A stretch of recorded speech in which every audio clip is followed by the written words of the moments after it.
നമസ്കാരം, തിരുവനന്തപുരം ന്യൂസിലേക്ക് സ്വാഗതം. കേരളത്തിൽ പെണ്ണ് കിട്ടാത്തതിനെ തുടർന്ന് ബീഹാറിൽ നിന്ന് പെണ്ണിനെ കൊണ്ടുവന്ന വിവാഹം ചെയ്തിരിക്കുകയാണ് സിജി. അഴീക്കോട് നടന്ന ബീഹാറി കല്യാണം നാട്ടുകാർക്കൊരു വ്യത്യസ്ത കാഴ്ചയായിരുന്നു.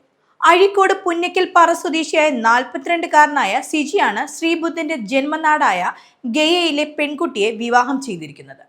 അഴീക്കോട് ഗോവിന്ദപുരം ശ്രീകൃഷ്ണ ക്ഷേത്രത്തിലാണ് 32-കാരിയായ പൂജാകുമാരി സിജി വിവാഹം ചെയ്തത്. വൊക്കേഷണൽ ഹയർ സെക്കൻഡറി പഠനശേഷമാണ് ഗൾഫിൽ ഫാബ്രിക്കേറ്ററായി ജോലി നോക്കുകയായിരുന്നു സിജി. ലോഹപ്പണിക്കാരനായ സിജിയുടെ അച്ഛന് ലോഹപ്പണിക്കിടെ തീച്ചൂട് തട്ടി അസുഖബാധിതനായി. അതിനിടയിൽ അമ്മയ്ക്കും പക്ഷാഘാതമുണ്ടായി. കൂടാതെ സഹോദരനും അസുഖബാധിതനായി. ഇതേ തുടർന്ന് ഗൾഫിൽ നിന്ന് സിജി തിരിച്ചെത്തുകയും ഒരു സ്വകാര്യ കമ്പനിയിൽ ജോലിക്ക് കയറുകയും ചെയ്തു. തുടർന്നാണ് വിവാഹത്തെക്കുറിച്ച് അന്വേഷണം ആരംഭിച്ചത്. നിരവധി ആലോചനകൾ വന്നെങ്കിലും അച്ഛനും അമ്മയും എല്ലാം അസുഖബാധിതരായതിനാൽ വിവാഹം മുടങ്ങുകയായിരുന്നു.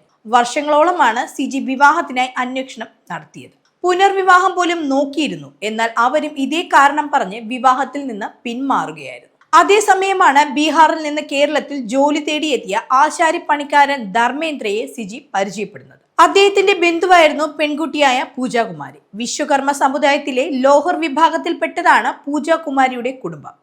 പൂജാകുമാരിയുടെ സഹോദരിയെ സ്ത്രീധനം നൽകിയാണ് അവരുടെ വീട്ടുകാർ വിവാഹം കഴിപ്പിച്ചയച്ചത്. വീണ്ടും സ്ത്രീധനം നൽകാൻ കഴിയാത്തതിനാലാണ് പൂജയുടെ വിവാഹം നീണ്ടുപോയത്.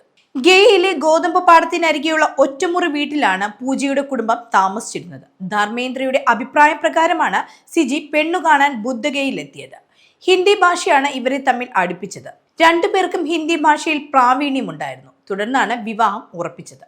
പിന്നീട് അഴീക്കോട് ഗോവിന്ദപുരം ക്ഷേത്രത്തിൽ വെച്ച് വിവാഹം നടത്താൻ തീരുമാനിക്കുകയായിരുന്നു. വിശ്വകർമ്മജരുടെ പരമ്പരാഗത ആചാരപ്രകാരമായിരുന്നു വിവാഹ ചടങ്ങുകൾ നടന്നത്. തുളസിഹാരമാണ് വധുവരന്മാർ അണിഞ്ഞത്, ഒപ്പം പൂമാലയും.